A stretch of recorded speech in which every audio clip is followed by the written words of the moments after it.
Nakakilabot ang balitang ito kung ang Philippine Coast Guard nasisikmura pa ang water cannon ng China, ibahin mo ang Amerika. Tila gusto nang paulanan ng bomba ang China Coast Guard. Nagpakawala kasi ang US Army ng HIMARS papuntang West Philippine Sea, kung saan nandoon ang China Coast Guard. Dito nakatutok sa tila animoy barko ng China. Sabay-sabay pinaulanan ng bala. Ang pinagtataka ko lang, dapat China na ang tinarget ng masampulan. Ano sa tingin niyo? Operate in all weather actually. This is coastal defense. This is maritime defense. We are simulating a threat coming from the seas to our shorelines.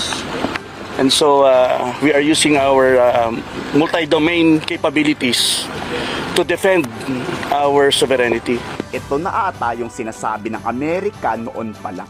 Pag may namatay lang na Pilipino sa mandako sa West Philippine Sea, hudyat to ng malaking pag-atake ng Estados Unidos. Sinusubok ng China ang responde ng Amerika, di ba?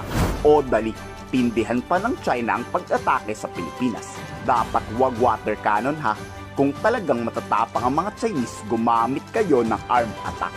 Exactly why Bala-Catan is so important, that we are shoulder to shoulder, and it shows that when we operate together, when we look at our interoperability, the human, the technical, the procedural interoperability, we are stronger together, and we have shared interests to make sure that we are stronger together.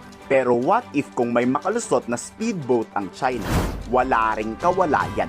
Pinagpraktisang ang pagratrat gamit ng heavy machine gun at sinubukan pati pagbomba gamit ang artillery. Dito hindi tinigilang hanggat di lumulubog ang speedboat ng China.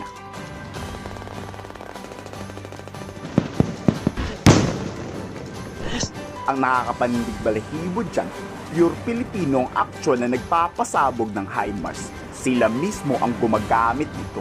We also learned a lot from our American counterparts. The US Army, they brought a lot of new equipment and introduced new trainings to learn how to use those equipment,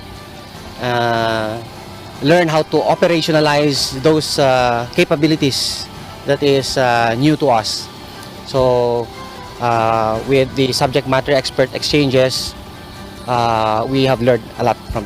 Dito kung ikagagalit ng China na tayo ang gumagamit ng rocket system ng US, wala raw pakidyan ang Philippine Marines. Nasa loob tayo ng ating bansa. Di tayo pwedeng diktahan ng China. We want to achieve our training objectives here.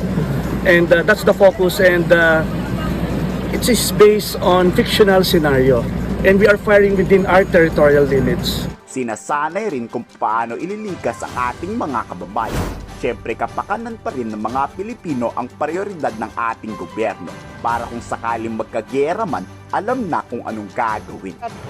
Layunin ng ating pamahalang bayan na magiging ready sila at maintindihan nila yung mga sitwasyon na ganito. Kaya ginagawa natin yung drill evacuation ngayon. Na hindi sila magpapanik dahil kasama yan sa buhay ng tao, at least magiging ready sila at prepared sila sa kahit ano man, hindi man ito or anumang sakuna or calamities na darating.